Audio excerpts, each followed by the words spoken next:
Well, I just wanted to apologize for every single fucking version of Windows that sucked, which is basically all of them. Also, sorry for creating viruses just so I could profit from selling you the antivirus software.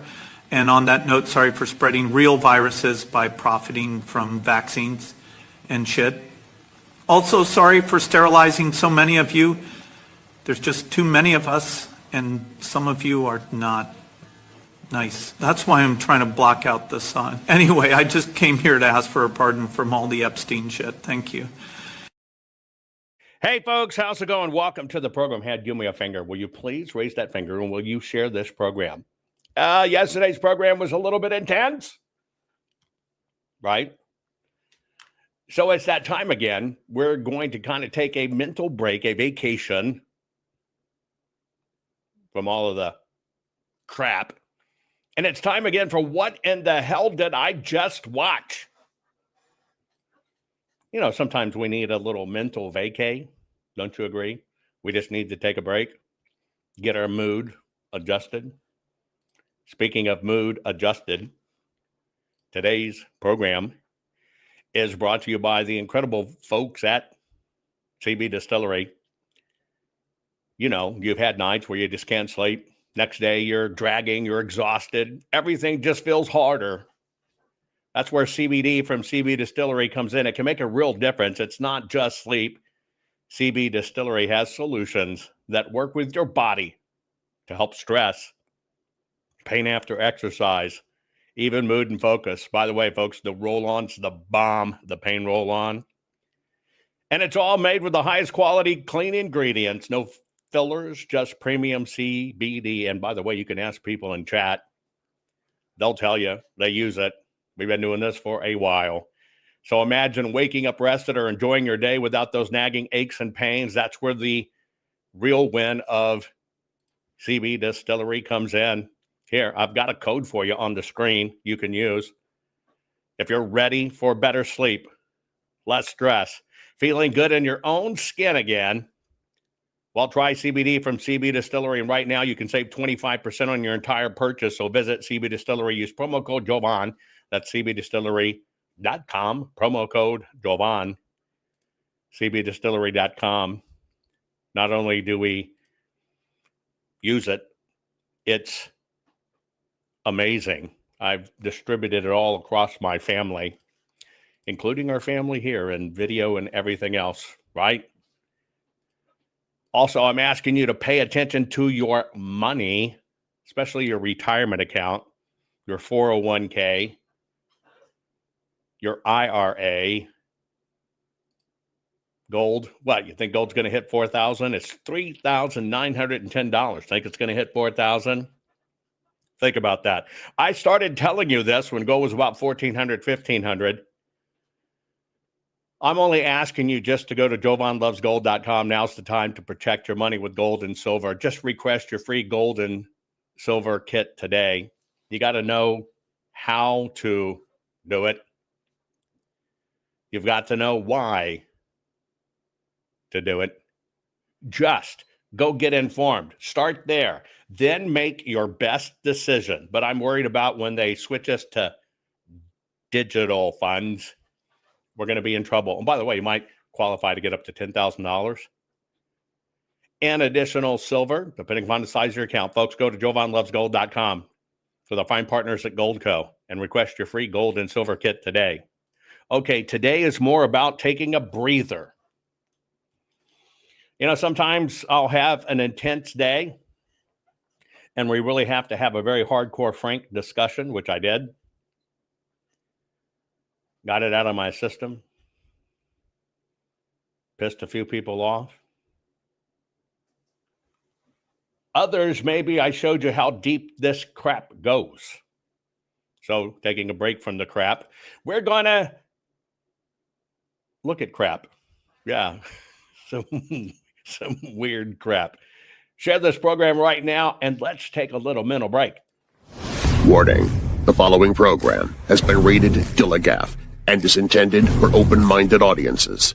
If the truth offends you, or if you are allergic to focused intensity, intellectual athleticism, or the occasional F-bomb or even irreverent humor, please switch off now. If your delicate sensibilities need to be worried about or addressed, might we recommend the Underwater Basket Weaving channel to you? Otherwise, sit back, enjoy the wisdom, insight, and wicked sense of humor. Cut the crap.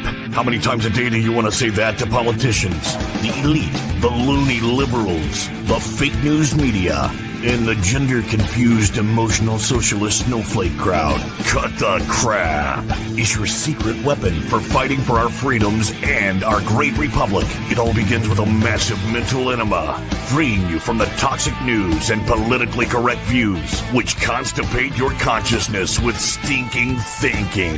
Your host, Joe Von Hutton Pulitzer. He's known for calling out politicians and telling them to cut the crap. You've seen him on virtually every television network and listened to him on Coast to Coast Radio. And now he's here to help you learn to fight for America. Culture, race, and American politics. They all have one thing in common. They all need to cut the crap. Now, here's your host, Joe Von Hutton Pulitzer.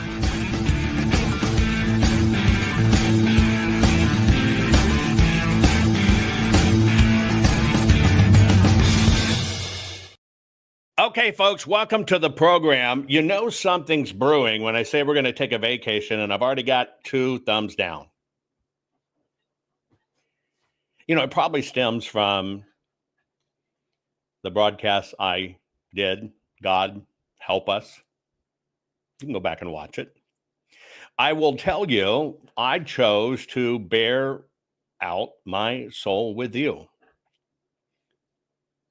I made the choice to say, hey, focus, let's talk about this, and let me show you what's coming. Now, I know some people, there are people that join programs, that they join programs because my chat is so active. And they join because they want to be in an active chat and they want to try to influence other people. I know people do that. But the intent of yesterday's program, which was intense, by the way, right, was to talk to something about very seriously about what's going on. And yes, we live, unfortunately, in a petty world about many things. People, some ways, will more lift a finger to say, I don't like you, you were mean, than they will ever push back against the broken system we have. It's kind of a world we live in today, right? More people will take a proactive step to show hate or dislike than they'll ever take a step to do what's right. But I just want to apologize right up front if I offended you. Then I think what should happen is you should reflect on what I said that actually offended you. And the next part of it is I will always be transparent with you. Period. And I, just like any of you, am human, right? Sometimes I can get my back pushed to the wall. But in every program, I can tell you, you're looking at is it a microcosm? You're looking at a real sample of what we go through on every level. When at a time when we should focus, people, sometimes narcissistically, sometimes selfishly, want it to be about them and their own thing instead of, look, folks, we're in a war and let's prepare for this war and make sure we do right. And that goes on. You have to understand that goes on at every level. And I have to tell you, sitting behind the console as I do doing this, I see it. I see it in spades, watching it all across platforms, all across people, etc., and see it. And people don't even understand the cause and effect of that. And the system has weaponized it. So I just want to say right up front, for the program God help us, two things. If I offended you, think about that. Not about me, but about you and what really offended you. And on the other side, I would add, God help us. But the good thing is we're all in this together, which is why every now and then we've got to cleanse our palate, right? We have to cleanse our palate, step back, take a little mental break from all of the stress, all of the crap, culture, race, and American politics, and regroup. So to start this one off, I want to go back in the archive. I showed you this one years ago, but every time I watch it, I just laugh. And I laugh because it's kind of like my family screwing with each other. And I watch this one woman, it reminds me of my dearly departed Aunt Grace and her son. and kind of how she would be as a mom. And so if you are one of those kids that grew up playing with imaginary kids, here's one that's just hilarious. Some bitch! Sit back! Damn it! What the hell's wrong with you, son? Tell that motherfucker to calm down. Who? Pulling my damn hair! Hold on! Hold on! Got my hair, Mom! God! Ain't nobody back here! Get back in the car!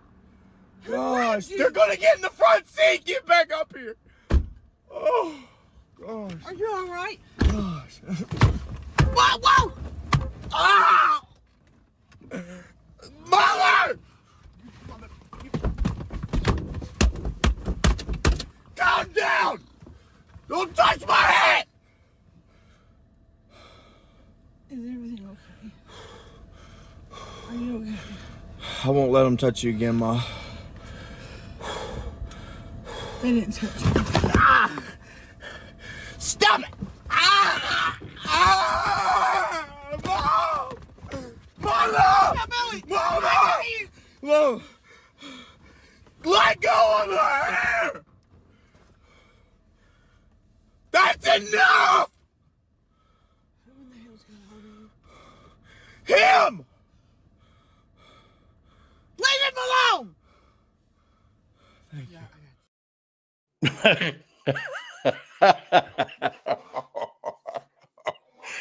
That is just so damn hilarious. He's playing like he's being attacked. Oh my God. Right? And then you see the true love of a mama loving her son and wanting to believe, right? Etc.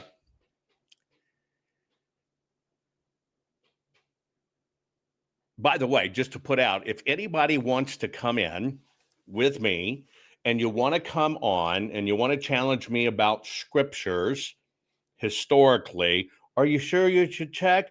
That would be wise. Why don't we just kind of do it out in the open? Really kind of passive, negative, passive, aggressive way of saying, I don't agree with you. Let's just do it out in the open. So drop me an email. We'll do it out in the open and we'll talk scripture. I especially love talking scripture with somebody whose 90% of their post is scripture related. It's totally fine. It's totally fine.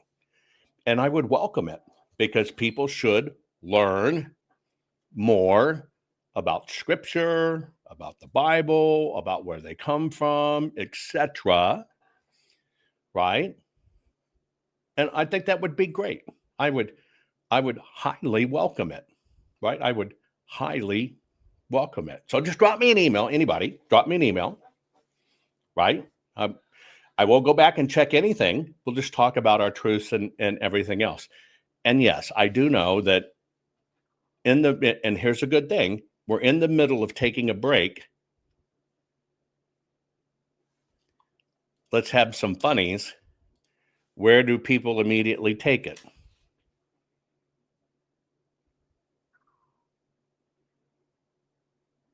I often think about that.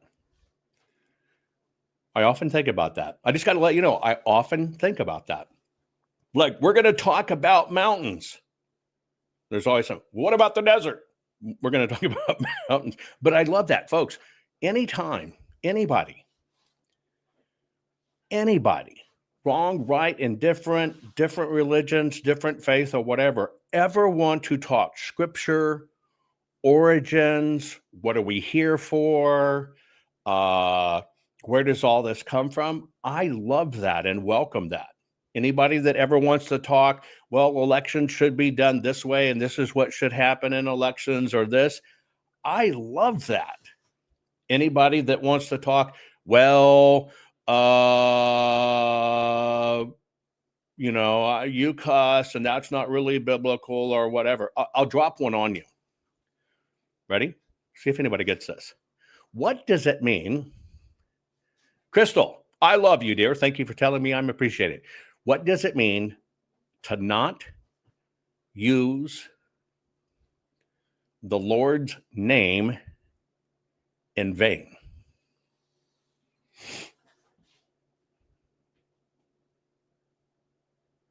What does it mean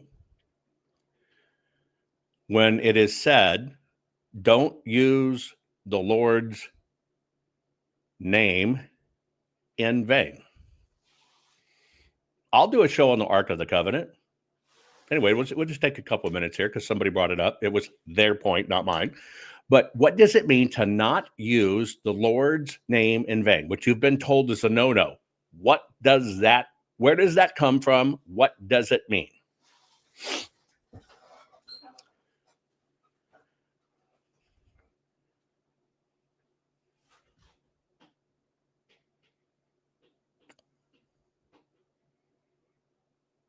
Is it saying GD? Some says it's not to condemn the Holy Spirit.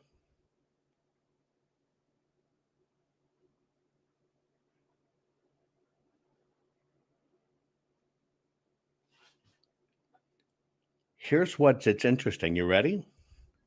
You get told your entire life, don't use the Lord's name in vain, if you actually said, God damn it. Did you know that's not the meaning of don't use the Lord's name in vain?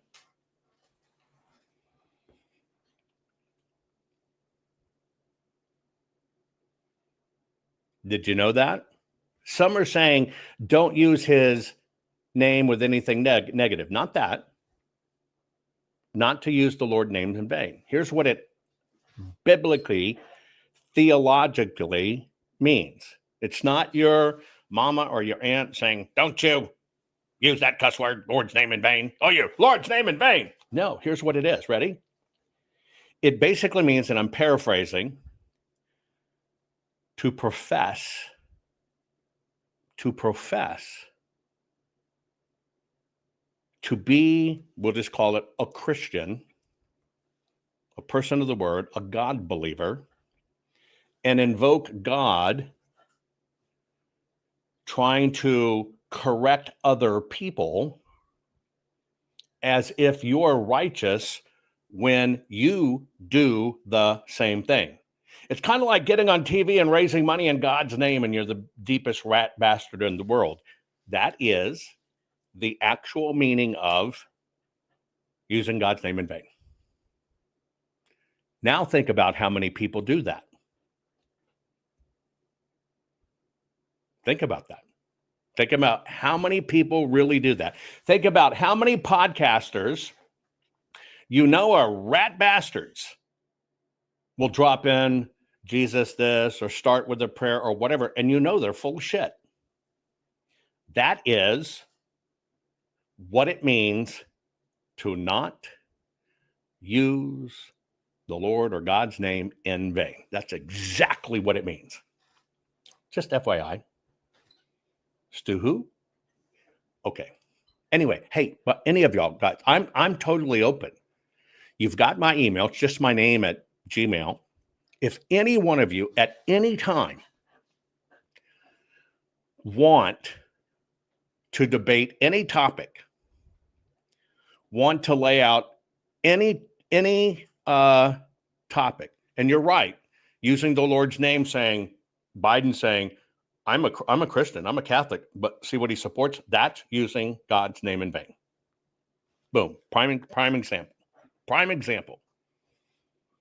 But people don't hold that to account. Anyway, on any topic at all, any topic, whether it be elections, whether it be what I think is wrong with hand counts, whether I don't believe in the PCAPs, whether I differ.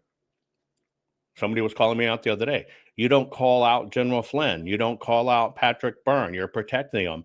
I said, my topic is about how we fix things.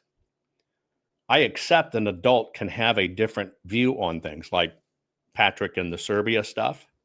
I don't agree, but it doesn't mean I have to call them out, because I do a program. I show you why it doesn't matter. By teaching you, I understand that you should understand the fallacy in it. I don't have to call the person out by name. Very few I'll call out by name. I called out the Antifa call by name. I called out Lindell for the PCAPs because I think it was wildly destructive. Right? But I think one thing about me is I don't cover for anybody. But I think it would really be good for any of you, if you want to debate, if you want to push me on a subject, if you just want to find out where I fall on a subject and you have a definitive view, everybody can learn from that. It's why when it comes to election integrity and stuff, I invite the other people on. Is it so I can pummel them? No. It's so we can find out where each side's coming from. We can debate it, but you, the observer, can now make an informed choice, right, on the particular topic. Because if anything we need to know is God gives us discernment, we have to use our discernment. Do not accept anything I say. Do not accept anything I say on face value unless I can show it to you and prove it. And with your discernment, it makes total sense. Otherwise, throw it away. And it's what you should do in every single part of your life. Anyway, I said we were going to have a vacation. I'm going to have to figure out how to align myself. This is my ADD, folks. This is my autism. I see everything. It's why I can see patterns and do things. It's why I look at things so radically different and can figure it out. And unfortunately, I can't shut it off. Right? I can't shut it off. I can't. And next, yes, I know everybody's on this hot button of Serbia.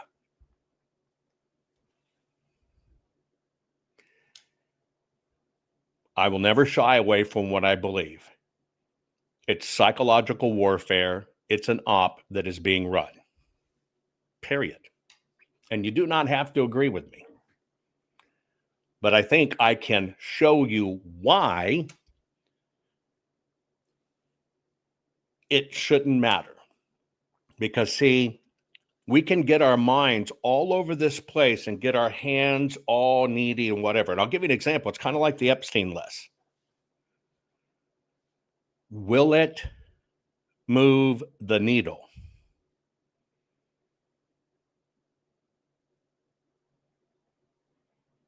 If a list was published tomorrow,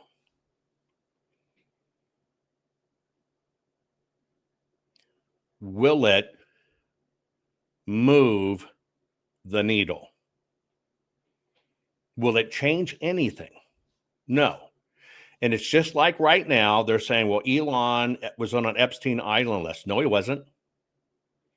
He was invited and turned it down. And the left's trying to put that out there to besmirch them. Why didn't they use it way back when? Because somebody kind of found it on a random thing. So here's my deal. Here's my deal. If and when we ever get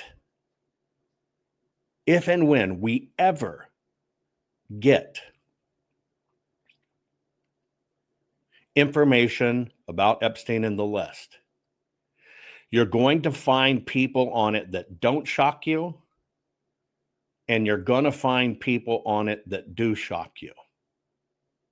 Now you know the truth. Now you know the truth.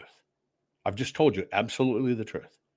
You're going to find people on it that don't shock you. You're going to find people on it that do shock you. And nothing's going to change. And by the way, I saw it just a minute ago, maybe Tammy or whatever. Yes, I warned you way back in 2020 in December, do not go to January 6th. I can't make people take in what I say and show and see. You have to have discernment. Was Jovan right when he said it on many things? And I was right. But it's just the thing. If I learned anything, right? We have to focus our efforts as citizens on what works. Let me give you an example. I know people want justice and prison time for Epstein. So, picture in your mind Congress and the House in session. Picture it in your mind. And let's say ABC News Network is down on the floor at the speaker's box, and NBC is down here at this side, speaker's box. They release the list, and 5 people in that box, and one from NBC and one from ABC, are on the list, and they diddled kids. And they're sent to prison. What changes?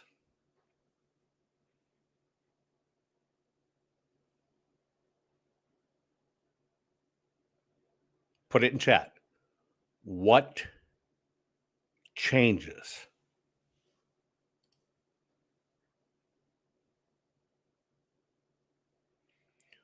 What changes?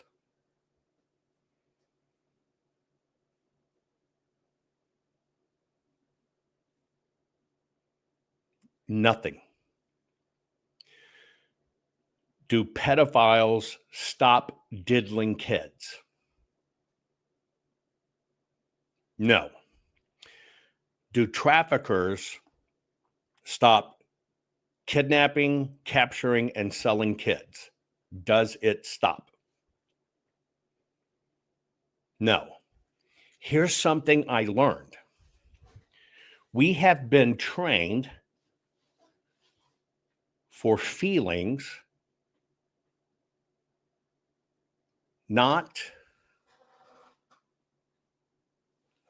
we have been trained for feelings, not for victories. You will feel better if you knew who saw it and who looked away.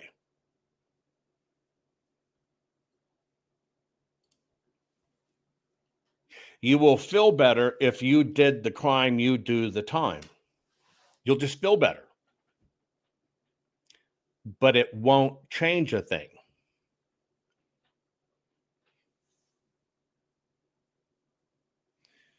Want to fix it?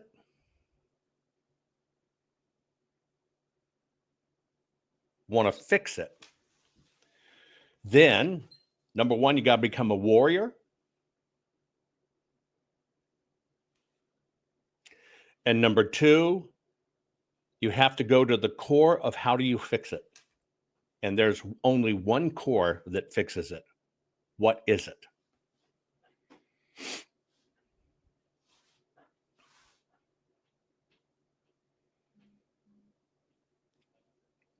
our elections. So in moving the ball, if 5 people go to prison and they're really high profile people, you saved a child from being raped or diddled by them. Let's get this straight. You saved a child from being raped or diddled by them, but you did not save the child.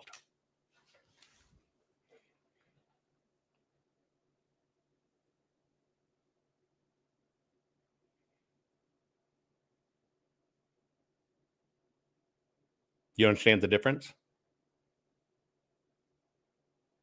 You'll take 5 predators out of circulation and they will become the meat puppet in prison. But you did not save the child. And remember, my sister was kidnapped in the 3rd grade and trafficked for almost a decade. You might stop those 5, but you won't stop the kid from being victimized. So how do you stop the kids from being victimized? You focus on the victory. And the victory is not calling out one. The victory is to get penalties, prosecution, etc., so punitive that if and when they do get caught, they get hung or strung or shot or decapitated. And if you want to stop it permanently, you make sure you stop the flow of money and you understand where it comes from and how it gets into the system. See, it's the system, not the individual.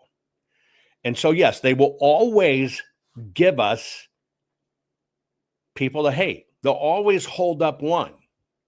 When Harvey Weinstein got nailed for Me Too shit, did it stop?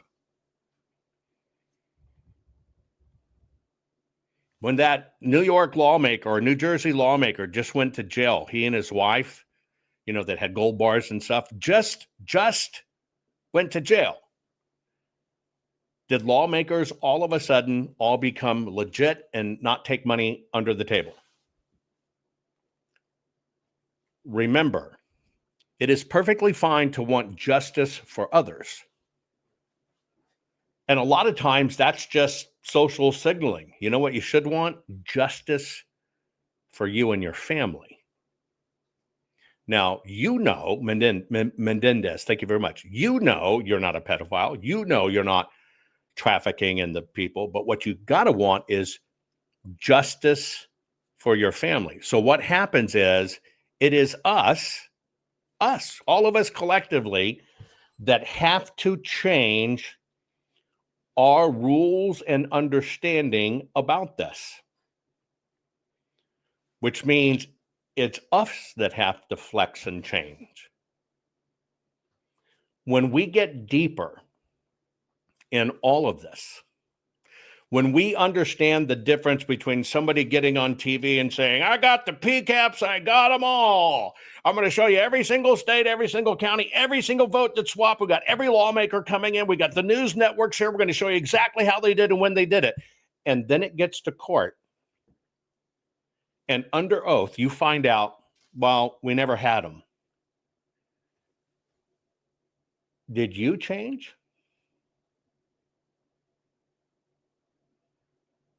See, most of you, and this is human, when I say you, I mean human, will let that flow right off their back, but they're a good person, but they're a Christian, but they've tried so hard, which means you excused it. And that's why, until we change, until we change at our core what we are as people and what we're willing to accept, none of this will change. Think about it. So yes, we can be upset about Epstein. We can be upset about child trafficking. We can do this. But the deal is, if you don't even have a hardcore, non-bending standard, our country won't have a hardcore, non-bending standard. It's the way it works. And let's use this prime example. Let's just use this prime example. And it's used to PCAPs. What is the evolution of this? You came to rescue and you bought massive amounts of pillows to help them out. Millions sold everywhere. Millions and millions and millions. He spent millions on it, said he had all the proof, did this is total crap. Total crap. You know it. You know it. And now he's going to run for governor of Minnesota.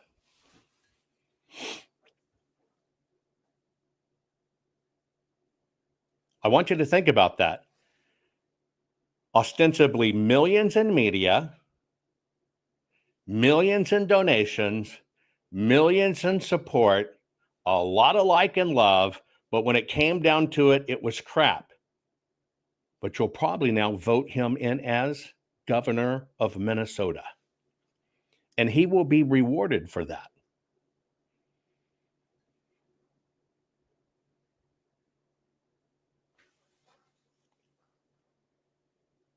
You got trained. That was a warrior. That's what I want. Somebody will call it out. Anybody can call it out. Is that what makes a warrior? No, you want a freaking winner. You want somebody who practices what they preaches and lives it and delivers. That's what happened. That's the whole thing. That's the whole thing. That's the whole thing. As a nation, we want so many things. We want justice. We want truth. We want better people in. But at the bottom of it, we can still be sold. Because you can label somebody a warrior and great and wonderful stuff, where if it came down to it under oath, it's total bullshit, and you still accept it. That's the human condition. And that's how much media and repetition and promotion, that was all promoted. Think of the people who promoted it. That was all promoted. Why? Because repetition is what captures you. Now, for me, do I get invited to all the fancy parties and dinners and shabalobs and blah, blah, blah? No, I don't. I get invited to quite a few. I don't go. Let's set that aside. If that was my inclination to do it, do I? No. You know why? Because I can stand in a room of mega money, mega influence, not kiss ass, and still tell the truth and be rock solid in my belief system and say, you don't have to agree, but I'll be glad to debate it with you. And let's just see where the public comes out on it. That's the difference. And so for all of this of Epstein, for all of this stuff, and it started with somebody basically telling me I was incorrect in my history of scripture. Here it is. When you accept we live in a world of distraction, when you accept we live in a world of no answers, no standards, and no accountability, here's what happens. All of these little squabbles, dibbles, dobbles, and shit they make us run around with, all of a sudden, one day you're free. And here's how you're free. I can have the opinion it would be nice to have the bad guys go away. But for me, as I look at it, I understand all of it starts with me. I'm 60 years old. My sister was taken when I was 4. So for 56 years of my life, I've lived very intimately in coast of bad people abducting kids, doing horrible things.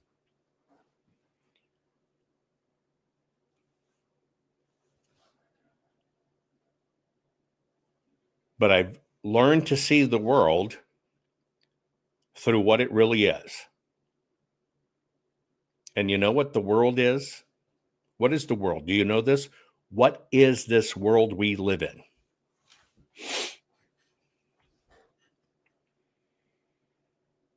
Put it in chat, and then we'll get on to some funny business. What is the world we live in?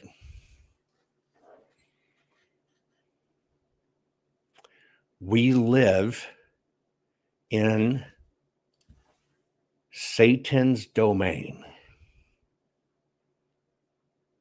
So many people forget that. We live in Satan's domain. The principality and dominion he was given, we live in. And all these distractions make us forget that. But when you get really straight and you get really focused and you realize where we live and you embrace it, then you realize what fights really matter and how you move the needle. And all the stuff is noise and junk and is always going to be there. Therefore, you want justice, you want adjustment, you want better standards, adopt them for yourself. And that's truly what the armor of God is. And we get told this lie, forgive and forget. That's not how it says. It says to forgive, but not to forget. You can forgive somebody for being narcissistic, wanting to be on TV, wanting to be interviewed everywhere, and wanting to be the hero of the world, saving the elections, and the PCAPs were bullshit. You can forgive that, but don't forget it. And the reason you don't forget it, because you certainly don't make them your fucking governor. Just think about that. Because that is an ethical, moral flaw. Now, I know you'll say, but it was the people around them. Quit making excuses for people. That person's a grown man who's supposedly supposed to live in light and righteousness, armor of God. Where's his discernment? Answer is, there was none. And there's only 2 answers. No fucking discernment whatsoever and allowed himself to be conned, or he was in on it. Either one of them you don't want as somebody governing your state. Because if your lawmaker has no discernment and does not know the difference between truth or whatever, and doesn't dig, or is too distracted or too ADD, by God, that better not be in charge of your state. There you go. That's how all of this works. And that's why I say, even if Hillary goes to jail, nothing changes. Because it's not about them. It is about us.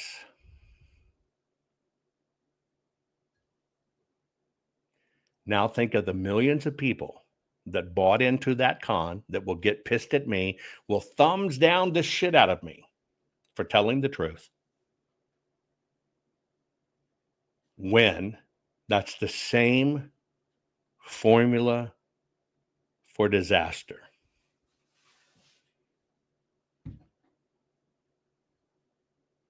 And yet, you turn away.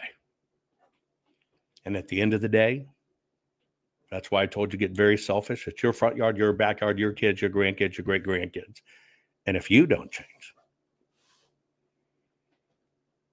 nothing changes. It's a mindset. And it's a mindset that will change your life.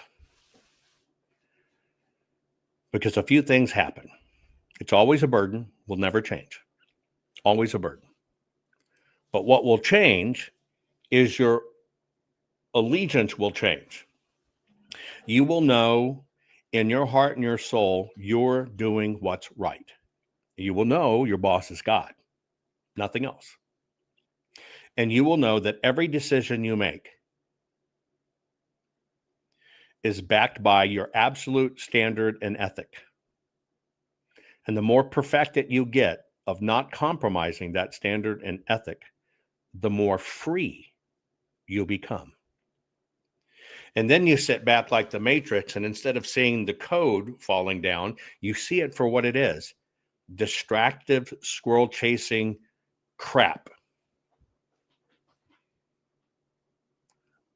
that doesn't matter.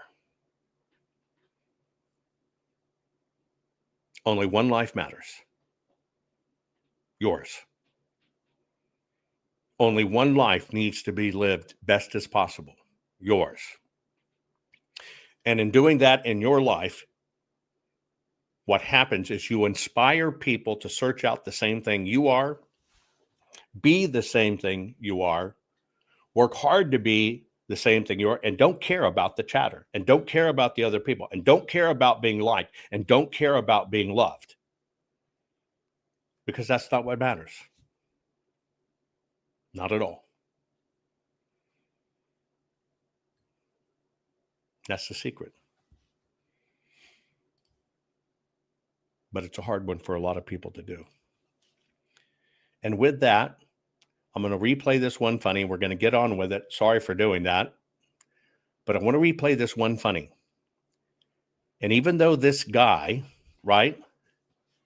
Even though you know this guy's screwing with mama's head about an imaginary friend, now with the discussion we had, think about all the squirrels they chased that we're never able to see, but we're just told they're there, and how people overreact, because demons can move us the same way. Some bitch! Sit back! Damn it! What the hell's wrong with you, son? Tell that motherfucker to calm down. Who? Pulling my damn hair! Hold on! Hold on! Got my hair out! Ah! God! Let go. Ain't nobody back here! Oh, get back in the car! Gosh, they're gonna get in the front seat! Get back up here! Oh, gosh. Are you all right? Gosh. Whoa, whoa! Ah! Mother! Calm down! Don't touch my head! Is everything okay? Are you okay? I won't let them touch you again, Ma. They didn't touch you. Ah! Stop it! Ah! Ah! Mom! Mother! Billy! Mama! Mom! Let go of her hair! That's enough! Who in the hell's gonna hurt you? Him! Leave him alone!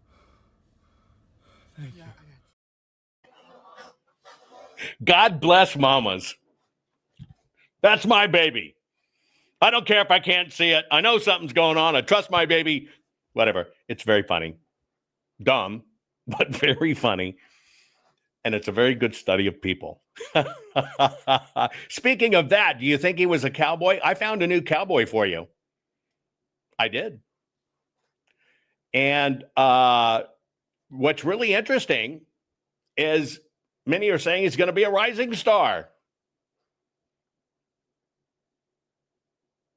But it's the difference between rodeos. One rodeo, your normal rodeo, says, ride that sucker.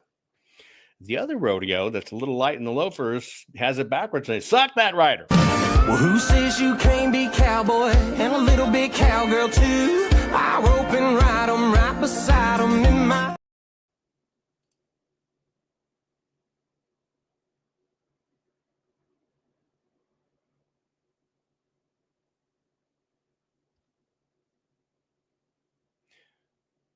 Who says you can't be a cowboy and a little cowgirl too? Oh, that's right. We live in Satan's domain. Well, who says you can't be cowboy and a little bit cowgirl too? I rope and ride 'em right beside 'em in my high heel boots. I know I keep 'em talking, they're losing sleep at night. I keep their jaws a-dropping, yeah, I guess that's why I'm a southern spectacle. I giddy up with the best of 'em, a walking contradiction, pain outside the picture. I'm a little shimmer and a little champagne. I'm sipping moonshine with a side of Mary Jane. I'm a southern spectacle. Yeah, I'm a southern spectacle.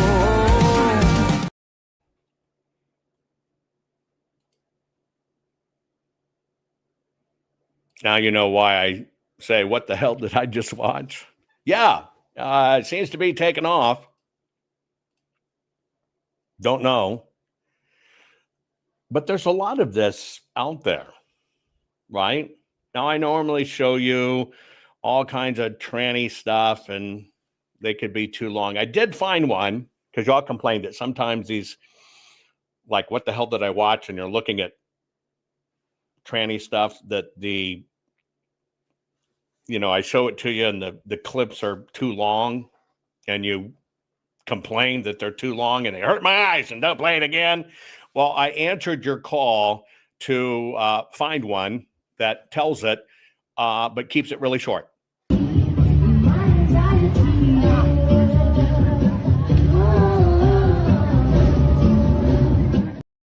Oh, what? Is that not what you meant by keeping it short?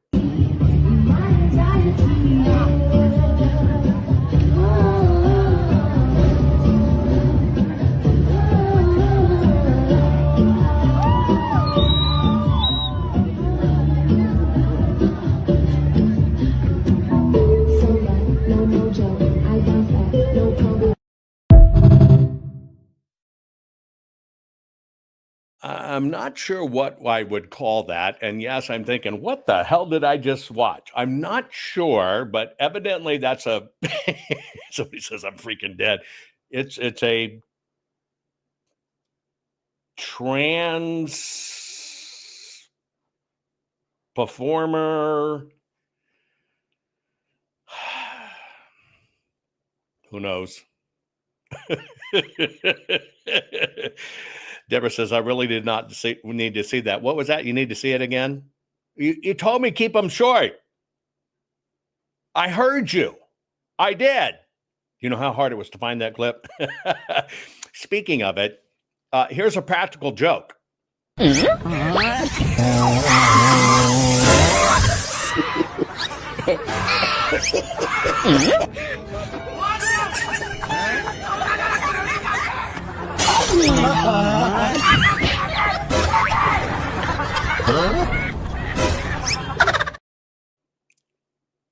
Now that's kind of confusing. It's very funny. You kind of carved stick that looks like a cobra head. It's very funny.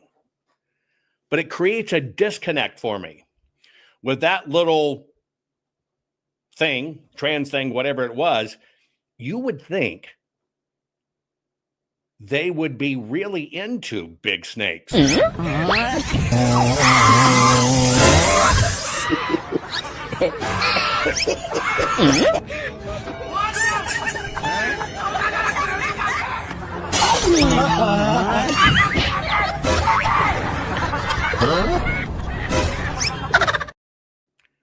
I hear he got so mad, he actually pinched the guy. Speaking of these, what is that? Is that non-binary? Whatever. I came across a video that is a person that evidently does the life in a non-binary person. And I know you're going to think, what the hell did I just watch? But they kind of showed what it's like in their life. Well, we'll talk about it. Let me show you. Good morning. You make the cutest sounds when you sleep.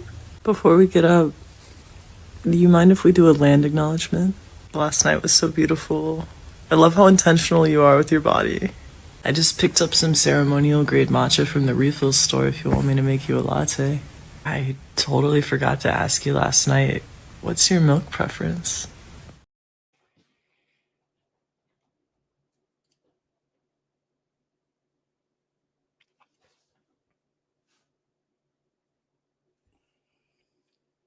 Now I'm confused. Maybe you can help me out because I'm trying to figure out what the hell did I just watch? This non-binary person is supposedly be what they would talk about with somebody in bed. They say, let's do a land acknowledgement first, and they show a butt plug. A land acknowledgement.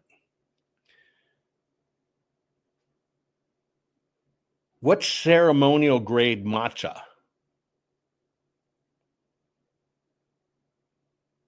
There's so much to unpack in this. And I don't even know if there's fudge involved. Good morning. You make the cutest sounds when you sleep. Before we get up, do you mind if we do a land acknowledgement? Last night was so beautiful. I love how intentional you are with your body. I just picked up some ceremonial grade matcha from the refill store if you want me to make you a latte. I totally forgot to ask you last night, what's your milk preference?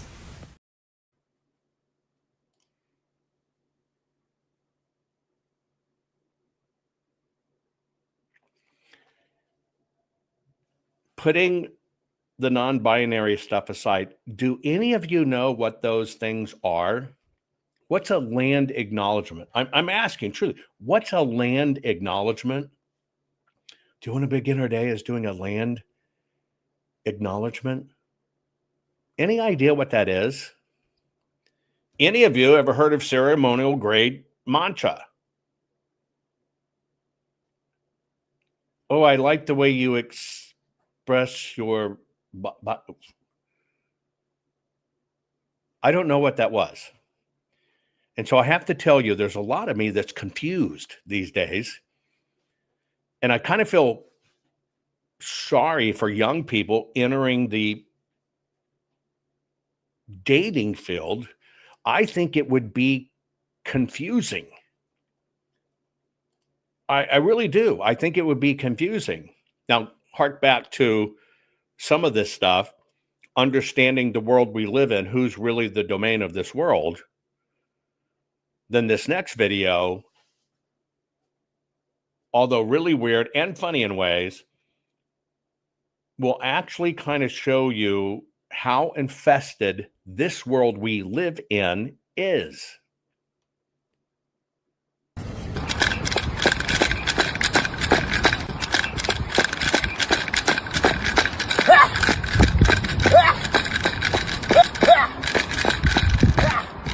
Hello there.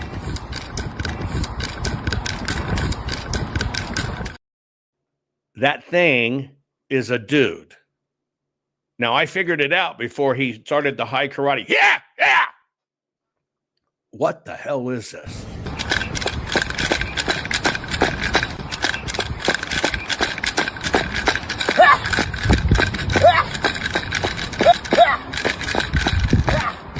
Hello there.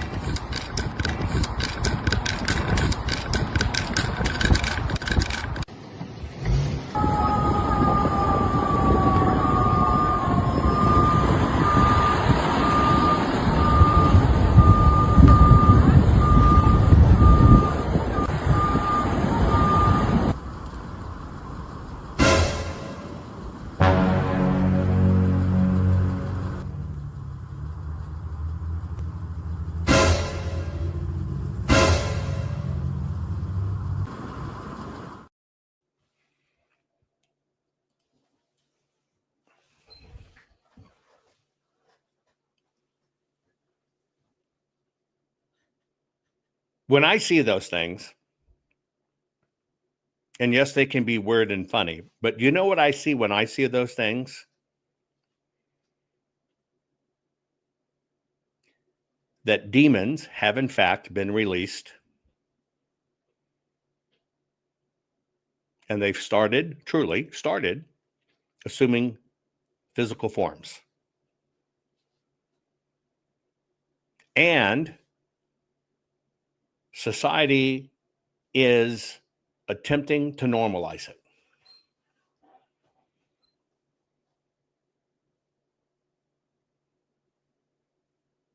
Now imagine a Men in Black, right? Or any kind of off movie with demons and stuff, and the demons are all kinds of crawling and look funky and all this stuff, and they're out and they're terrorizing. I want you to look at this and say, is this lost souls? Or is this demons out in daylight?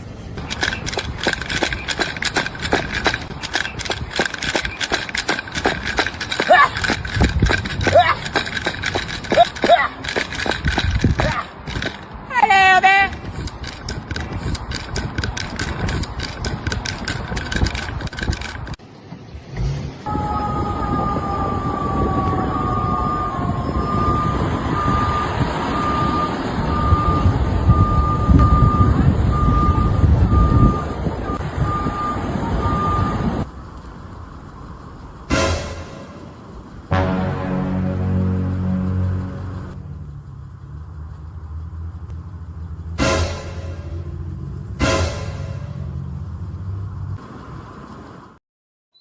So I do have a simple question.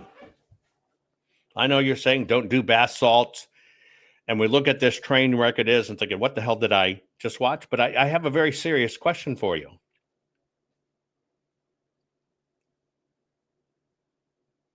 Is what we're seeing literally in this world of light and evil fighting, are we seeing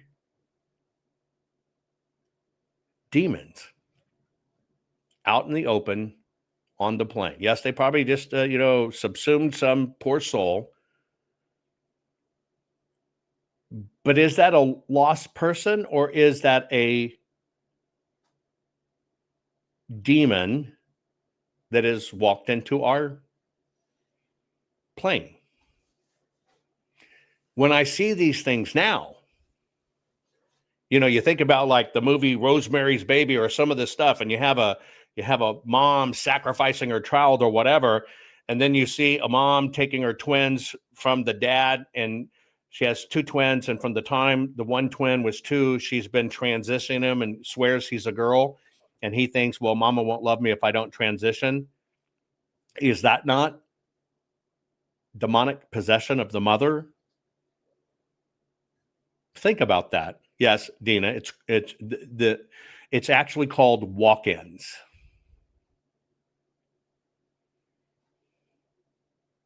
If you've never looked up that term of walk-ins, it basically means, and it can be for good or bad, I'll just be very candid with you. If I look back at my life, what I was brought up in, what happened to me, my family circumstance, my family didn't believe in reading books or anything, and how close numerous times as children we came to death and or died, etc. There's a phenomenon that few people talk about, and it's called walk-ins, and it's just like an instant replacement. Right? Boom. There's a lot in my life I look at that a long, long time ago, with the fracturing and stuff that went on, was the walk-in in my life to be here to fight as a warrior, to be able to think of the things I do, to be able to create the things I do, to be able to teach the way I teach, because none of my background's that way. But if you look at back to the point, but stepmother's trying to kill me or whatever, etc. Now, it operates on the opposite side either, if you've never heard about it. And it's somebody in that point of fracture, whatever fractured in their life, opened that door and boom, that walk-in, a demon versus an angel. Demon comes in and bang, walk-ins. I've never heard anybody say that before, but it's a phenomenon. right? It's a phenomenon. And when you really learn to look for them, you understand certain things. It's called a walk-in, right? And it happens on both sides, good or bad. When I see these things, I think I understand what they are. There's that hot swap, that walk-in.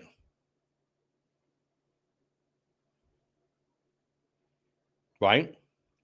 And then it goes back to if your family is not right and your ethics and your morals are not right and you're not right with God, you know what? You open your family and stuff to this. And so I say that this is things we have to protect ourselves from. But when I really look at it, just from a spiritual standpoint, I see instead of filled with light, they got filled with darkness and they got taken over. And then they get used as a tool for darkness. I truly believe that. I truly believe that. Don't know what you think about that. Just a thought. But let me kind of cleanse your palate. I discovered a new music artist. Surprisingly, it would be someone from my family. Could be, but it's not.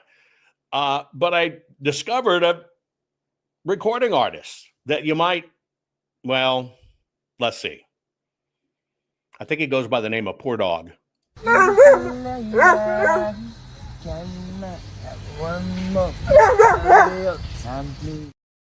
I'm sorry. Poor Dog is what's happening to the dog. But here is a man serenading his woman in the front yard.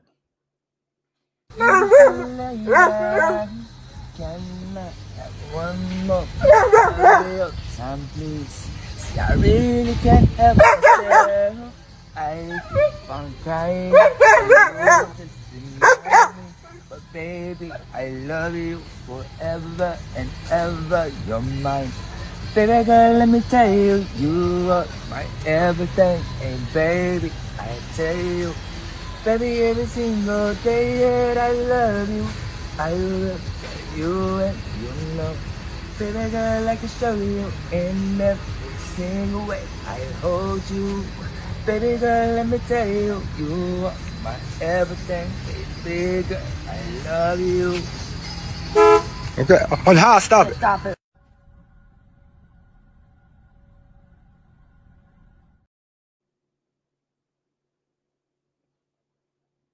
Now, here's what I don't know. Yes, it's scientific proof that love is blind. I got it. You gotta love a guy that's willing to serenade his woman. That's great. You might have met him at the county fair. But what are we seeing? Yeah, I'm a rapper. I'm a rapper.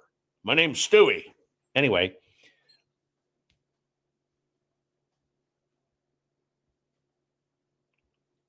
What was going on with her? That's one. And who was recording it? Can I have one more time, please? See, I really can't help myself. I keep on crying. But baby, me out.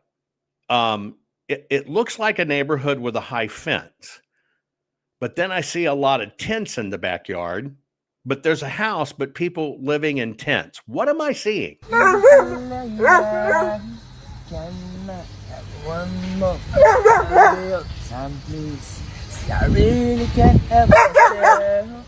I keep on crying. But baby, I love you forever and ever. You're mine. Baby girl, let me tell you, you are my everything. And baby, I tell you, Baby, every single day that I love you. I love you and you know. Baby girl, I can show you in everything. Now, God bless his heart for loving his woman and singing to his woman. I just can't figure out the whole story. And that's what makes me think, what the hell am I looking at? Now, granted, it kind of looks like my family reunion in Arkansas when we were at Grandma's house in town and we were all in the backyard with tents. And we probably all, I had a young cousin, second cousin that, back in the crisscross days, remember those two little guys, crisscrossers, and they wear their clothes backwards. And he started wearing his clothes backwards, wanted to be a rapper. But was she intently listening? Were we watching drugs? What were we watching? Now, the even reason I play this and play some of the things I do, yeah, jump. Yeah, crisscross, that's that song, Jump. You know what I'm talking about? I had a young cousin. His mother was just a disaster. That young cousin who was, as a child, wearing his clothes backwards, crisscross, just so you know, I got into the position I could mentor the young man. He went on to serve in the military. I told him, you've got no way out. Right? I tried to employ him the whole bit. You got no way out. You got to go in the military. Here, you. And now he works directly for an admiral. He went to the Navy, traveled the world, lived all over, and has turned out to be an incredible father, right? And whatever. It's just about opportunity. But I worry about young people out there. I mean, I know we had people that weren't straight and all this other stuff. This is different now. Because in some ways, you don't know what you're looking at in this world war of dark and lightness. I got to tell you, there's a lot that I see that scares me as a man. Yeah, maybe it's lead-based tattoos, who knows? That scares me as a man in the world today if I was young and dating, because I got to tell you, there's a lot of indications it's seriously a jungle out there. Come on, come on. Two hearts that beat as one. I need you, I need you. Two hearts that beat as one.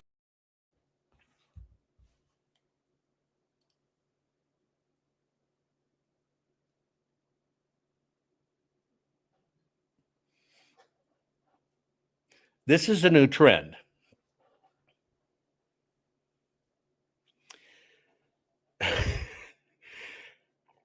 And the new trend that seems to be catching on is, well, you're not really natural unless you're really natural. And I got to tell you, that one chick on the left's really cute. And I see the treasure trail. But check out those legs. I mean, they're great shape and stuff, and it is a woman, but holy smokes. Come on, come on. Two hearts that beat as one. I need you, I need you. Two hearts that beat as one.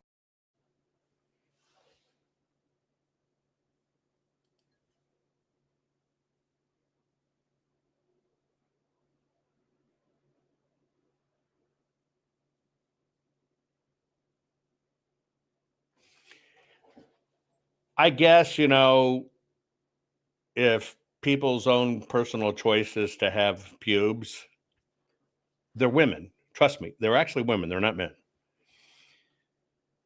And somebody decides to have pubes versus being shorn. But I dived into this account and look at it. There's something about being in a bikini having hair, but when it looks like something's trying to escape, Truthfully, like what the hell? That's why I said I don't know what it'd be out there to in this world we have here. And again, on the subject, natural is if we went back to the cores, where we look at now what's acceptable, what's out there, right? It's not based on hair. They have a whole website about being natural girls. Evidently, they have a following. Not for me. Not for me. But to each their own, they have a following. And so it's not a merkin. And I ain't jerking. Yeah, it ain't a merkin. It's a, that's pretty intense. But I think we can chase some of these weird things we see and know. Dina says, I smell some patchouli. I bet you it doesn't smell like patchouli. Anyway, here's some of the problems. These scriptures are hard to preach on because I'm a little bit not sure we should even read some of them in church.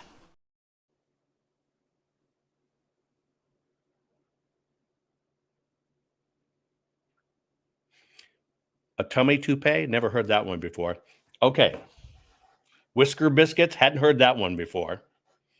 Well, I know I owed a Bushmaster, which is my 223 rifle, but I'm not a Bushmaster.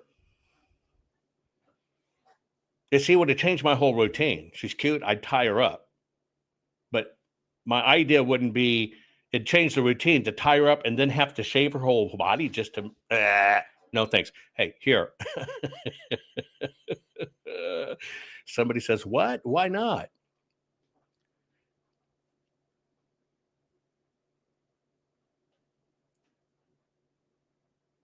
Wasn't that just a little too much?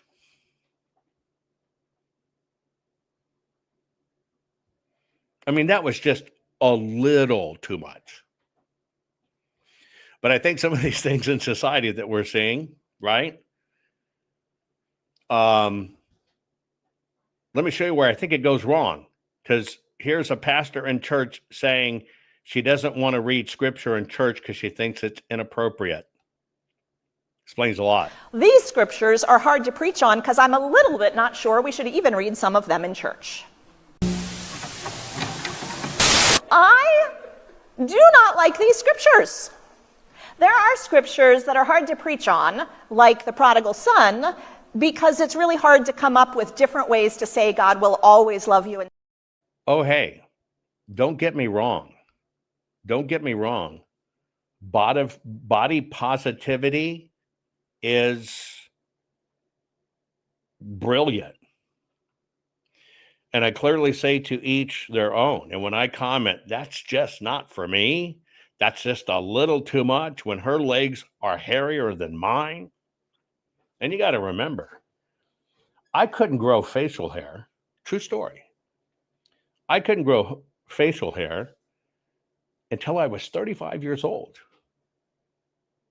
I didn't even have chest hair until my 30s. But I'm not sure I want a woman who can outgrow all of that in me. I don't know how I would respond. I mean, just being honestly, I don't know how I would respond. If I saw her, she's a cute girl. Look at this. Come on. Let's just go back because so many people are talking about body positivity. Let me find them. Hang on. Where is she? You got to admit the one on the left is cute. And let's say, okay, great, woman or whatever, right? How would you deal with that? Let's say you met, you're adults, you want to do the horizontal mambo, she's a cutie. If she was dressed, you wouldn't see this. Come on, come on. Two hearts that beat as one.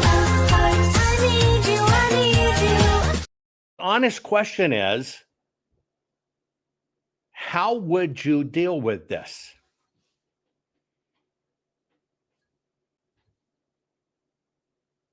I just want to know. Be very honest. Be honest. How would you actually deal with this? Joe, if you're going to throw down and you unwrap the package and that was it, and yes, everybody to each their own, but you might not know that.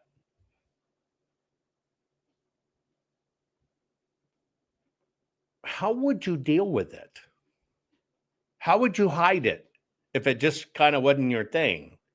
How would you cope with it? How would you back out of it? She's cute as a button. More saying, I want to see a birth certificate first, but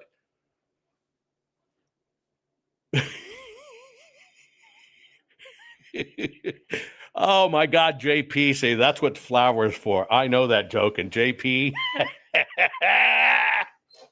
Oh my God, JP, you're right. Okay, here's kind of the disconnect. Let's go back to church. These scriptures are hard to preach on because I'm a little bit not sure we should even read some of them in church. I do not like these scriptures. There are scriptures that are hard to preach on, like the prodigal son, because it's really hard to come up with different ways to say God will always love you and take you back no matter what, but it's also joyful to come up with many, many different ways to tell you all God will always love you and take you back. These scriptures are hard to preach on because I'm a little bit not sure we should even read some of them in church. That Philemon reading, so what's happening there is Paul is writing to Philemon, who's a disciple, one of the followers. He's leading a house church. Remember, Paul comes after Jesus, and he's writing letters to all the little Christian churches meeting in all the homes. But then Paul sends him back with this letter that says, in super manipulative terms, I'm sending this person back to you. If you love me, and don't forget you owe me everything,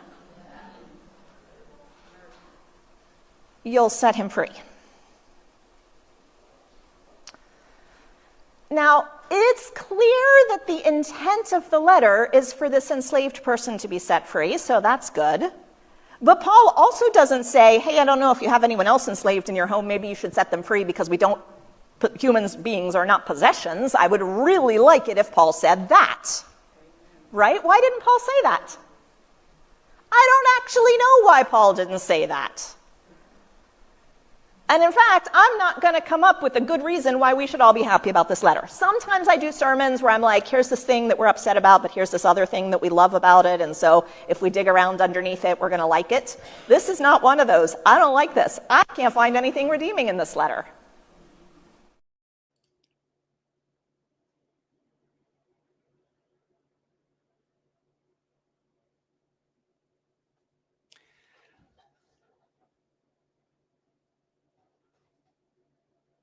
From a theology basis, and yes, it goes back to God help us, from a theology basis on this, how does this ever get into teaching in a church? The statement of let the person go, she superimposes, well, it's like they're owned and you're demanding their go. And it creeps in, which basically,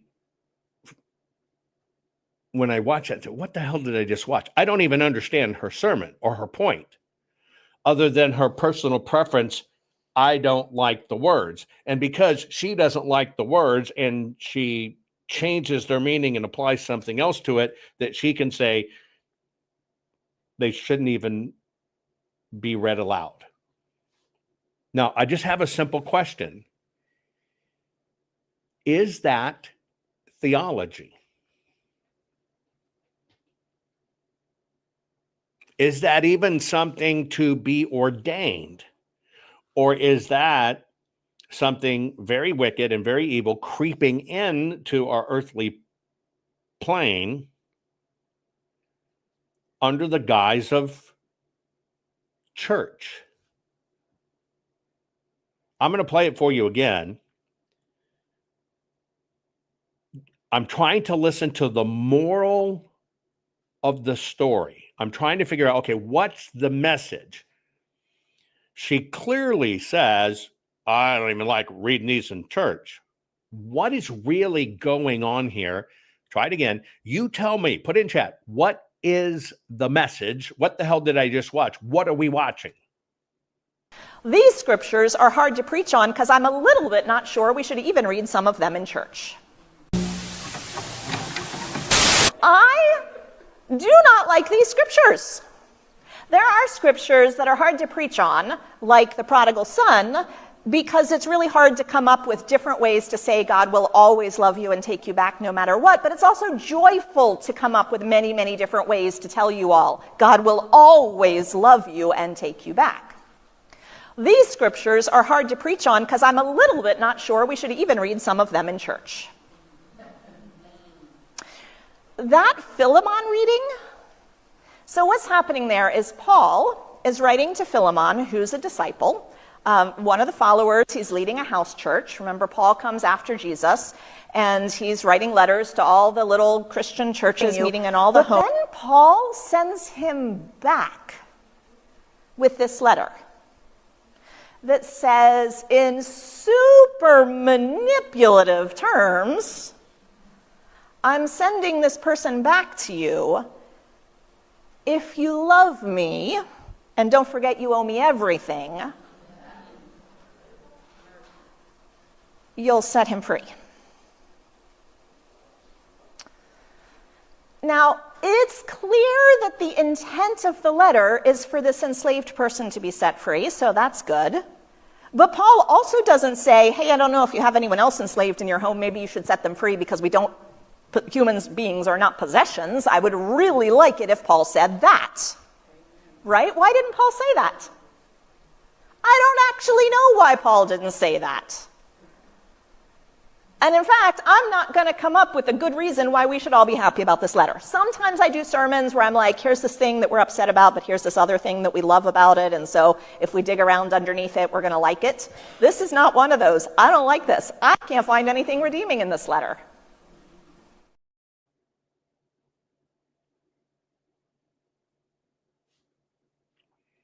And so when I think of it in this context, what the hell did I just watch? And we have to see these things and face them on, which is why I named the program, What the Hell Did I Just Watch?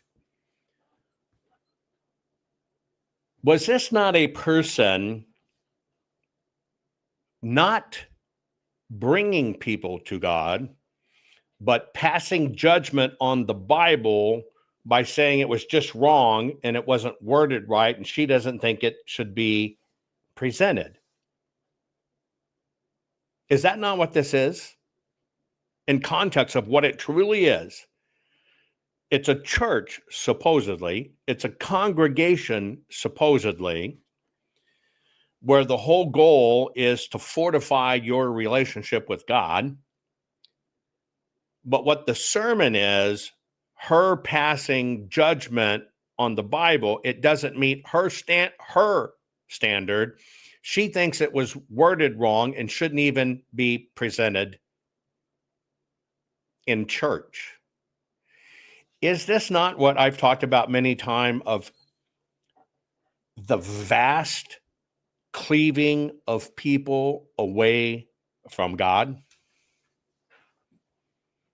Now, when you understand it compared to the discussion at the top of the hour, and you understand the plane we really live in Satan's domain, can you see the lie? The lie in the person, the lie in the building, the lie in the congregation, and what it's really doing.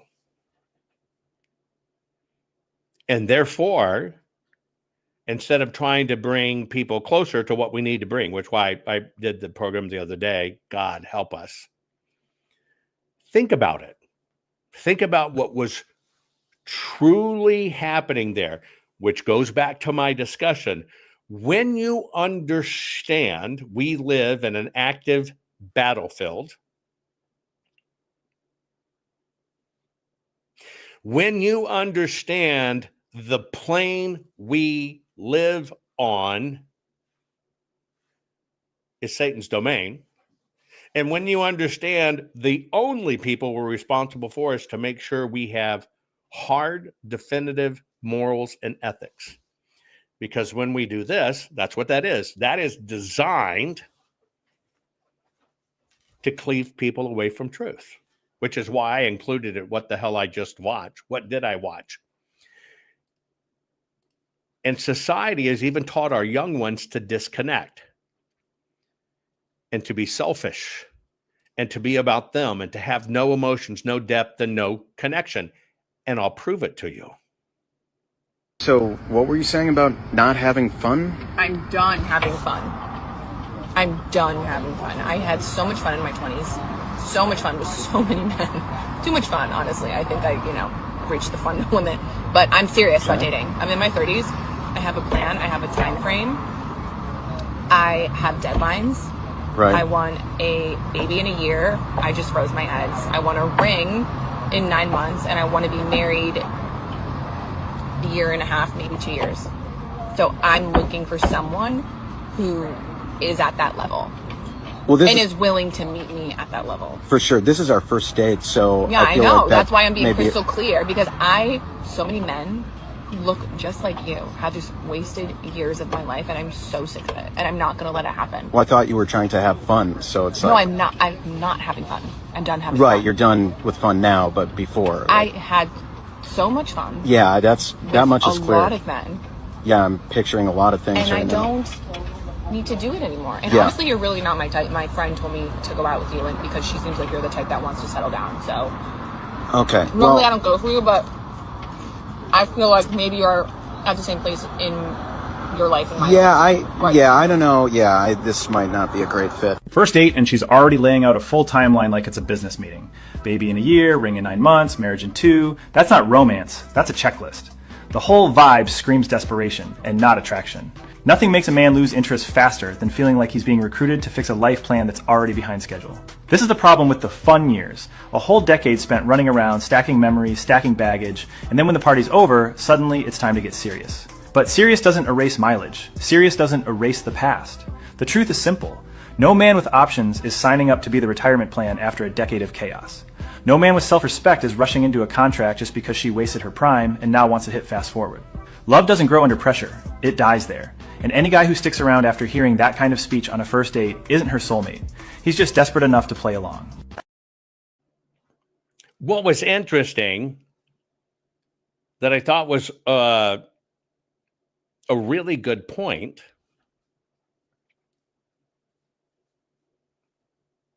to teach young people,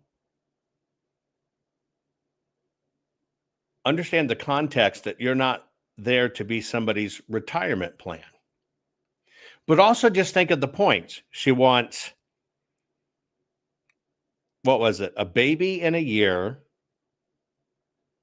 a ring within 9 months, and be married in 2 years.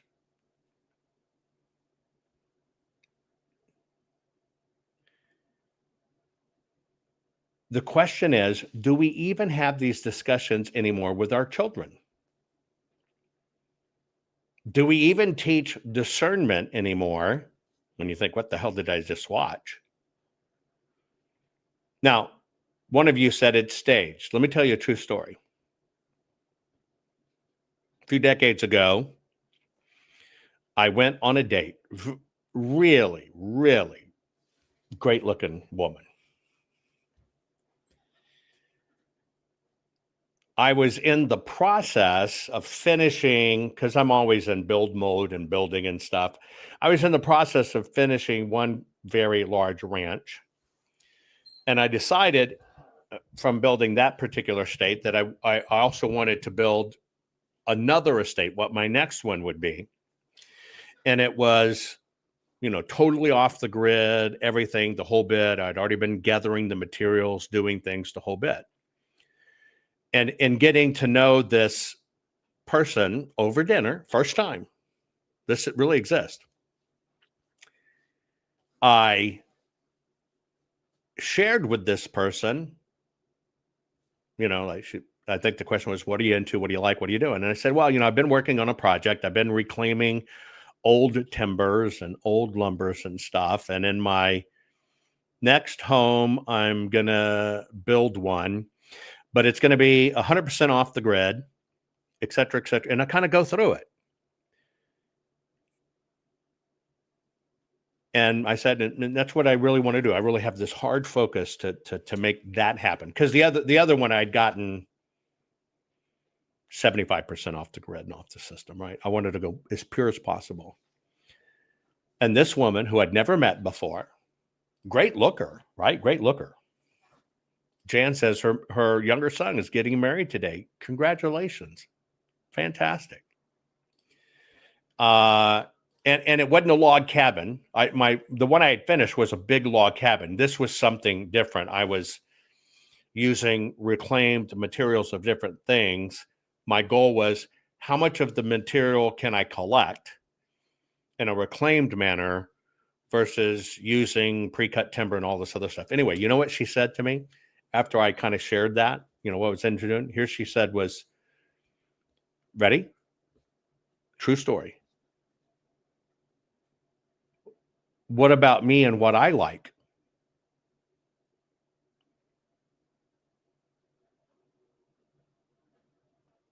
Honestly. Now, listen, I'm a certified 50 shades of very, very, very dark grade personal trainer.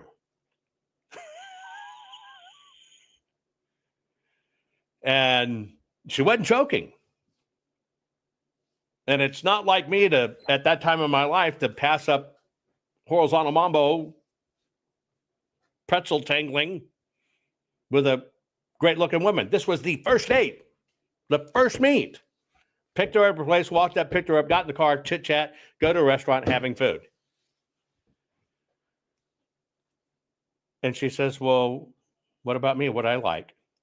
Even for me, thank God, I go, holy shit, right? And I got her dinner done as quick as I can and back to the house. And I thought, why would I said nothing? Well, no, I take that back. I did say, no, I did. No, I take that back. I did say, why would you have a say in what I'm building? I did get that out of my mouth. Why would you have a say in what I'm building? So I know that kind of thing happens. So I know those kind of dates happen, right? And somebody said, well, you should have chained her up in a basement for a few days. She was very worthy of being chained up in a basement and kept for a while. But you know what? When I realized she was that damn dangerous and broken, I figured that even if I did that, she would think I was in love with her and would fucking be boiling pots of rabbits for me. It was like Fatal Attraction. No way. I didn't even stay for dessert. I didn't even kiss her goodbye. It was that shocking to me that somebody would even make that leap. It was just like, wow. Right? Wow. Mr. Winky freaking crawled up in my body and hid like a tiny turtle. It was so shocking. Anyway, to cleanse our palate here at the end, I want to give you a little historical ditty because I know you like history. And I want to show you a piece that should show you, okay? I want to show you how far as mankind, in at least one way, we have come. And it's very interesting. In the Middle Ages, nobles didn't use toilet paper. Instead, they used a thick hemp rope. This rope was hung from the ceiling of the toilet. After doing their business, they pulled it down, slid it between their legs, back and forth, to wipe themselves clean. Worse yet, that rope was shared by everyone. Even when it got dirty, it was never replaced. At the time, toilet paper didn't exist. Leaves or twigs were seen as the poor man's choice, so nobles stuck with their refined rope.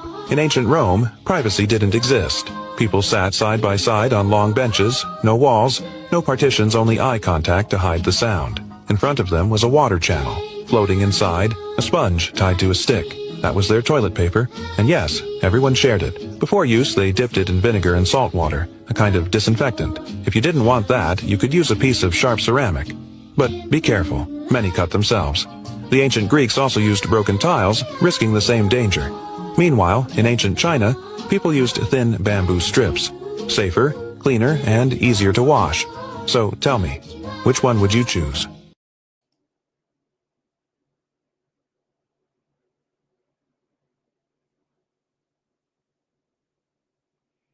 Now, this is historically correct.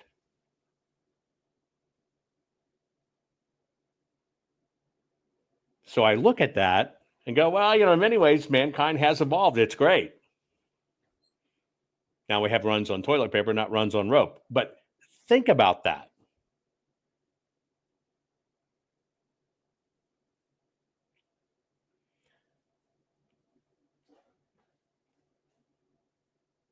Do you think people like in Western days or medieval days or whatever, that people will just really filthy? Just an honest question. I've wondered. I mean, we already saw the lady with the treasure chest from the beast.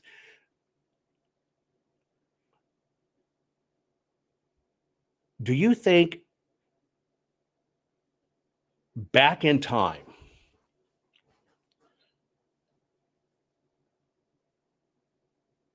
what do you think we were just filthy? Honest question. I'm gonna venture that we probably didn't stink as much because we didn't have all these chemicals in our bodies, right? And our foods were a lot more pure. I'm going to gather that because of our diets being proper, we weren't really, it wasn't the same kind of defecation we have now because it's constant chemicals, constant junk we put in our bodies. So junk in, junk out. But back then, and yeah, they bathed once a year.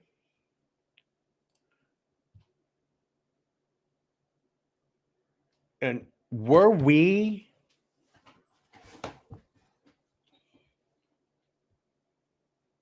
filthy?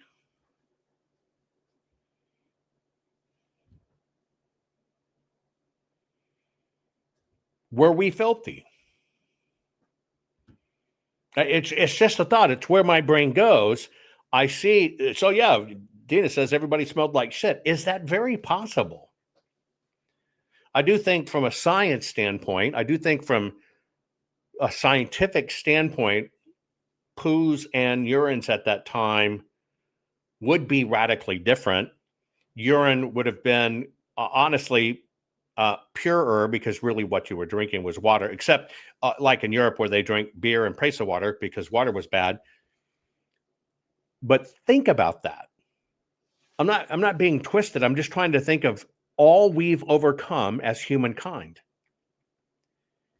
We think it's bad if our phone doesn't work or our internet's out. But do we really have it bad?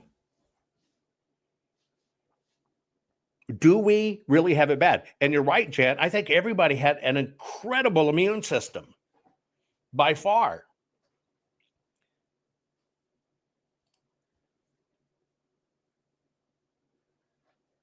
And yes, plumbing and stuff extended the life of mankind. But what were people like? And you're right. We live in a time where life is good. Anything you want to eat, you could actually conceivably go out and get it or have it delivered to you. And that's why I've always said, in conclusion, we live at the greatest time ever, while equally living at the worst time ever. And why is that? Every bit of knowledge is at our fingertips. Anything we want to know, anything we want to learn, anything we want to be able to create, read, write, or whatever.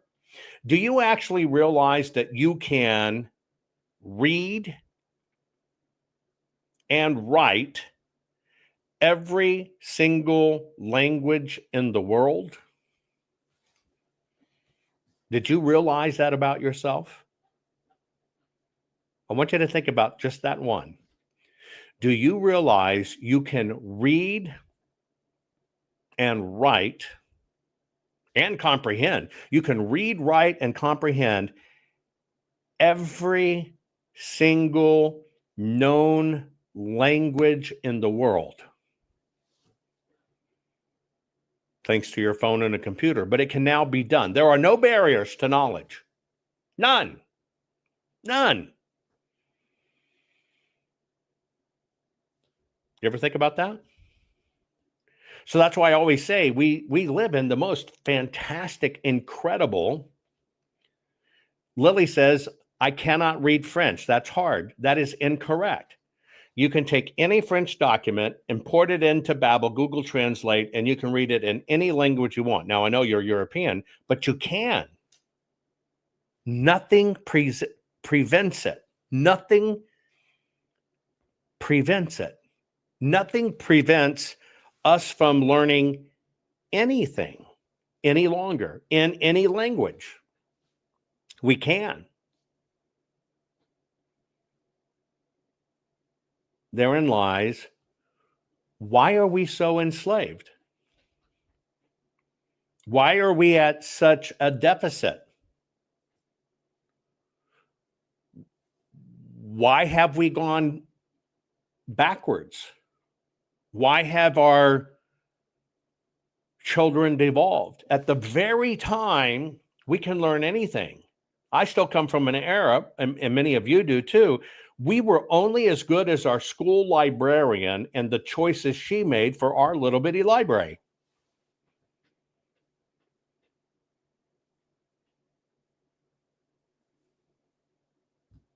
Think about that.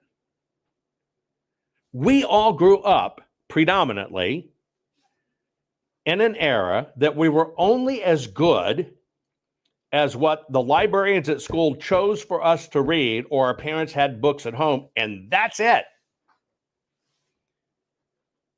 But in reality, where we all sit today, there is not a single thing that can remain unknown to us. You can take your series of drugs that you may be prescribed by your doctor and taking for a while, and you can enter them in right now to AI and goes, how do these things affect me? And where does it cause problems? And you will find out stuff your doctor doesn't even know. But at the same time, we have legions of school children in major cities who can't graduate reading or writing or math.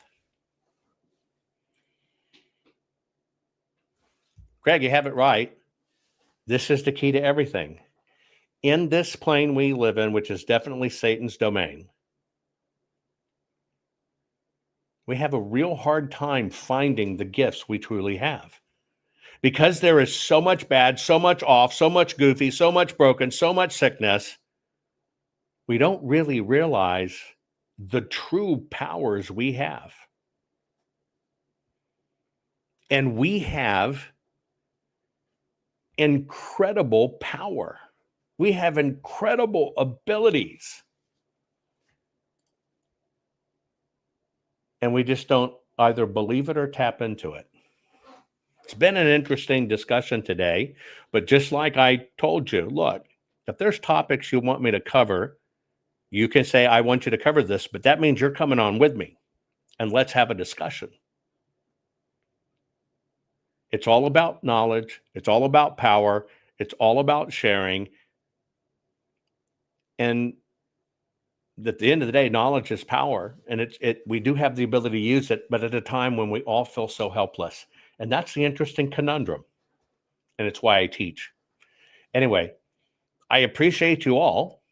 Thank you so very much. Thank you for letting me diverge. What'd you say? I wasn't paying attention. What? Thank you. Thank you for being here. And I love every one of you. Take care. And we've got all the right in the world on our side. And there ain't no reason to be afraid. And there ain't no reason to not take the challenge dead on. Because I'm going to tell you who we come from, folks. We don't come from some weak, jellyback, spineless people. That's not who we come from. None of us. And it doesn't matter what color you are, what nation your folks hail from, how much money you got. We all share the same name. We are Americans. And at Bunker Hill, there was Americans. And at Fredericksburg and Gettysburg, there was Americans. And at Iwo Jima, raising that flag on Suribachi, it was Americans.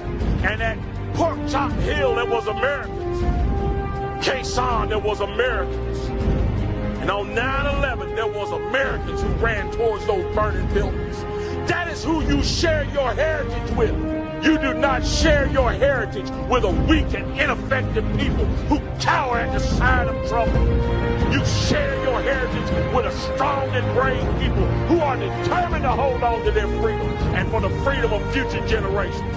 Guys, it's time for us to stand up and be that generation. It's time for us to stand strong and proud and remember who we are. That we are Americans. And as long as we stand as the vanguard of freedom in this nation, freedom will survive. Not only survive, it will thrive. So guys, it's time to put on our packs. It's time to fix those bayonets. It's time to get ready. We got a fight on our hands. And our fight is not for us, for all those generations that's going to come behind us. Let's save America, folks. We hold these truths to be self-evident, that all men are created equal, that they are endowed by their Creator with certain unalienable rights, that among these are life, liberty, and the pursuit of happiness.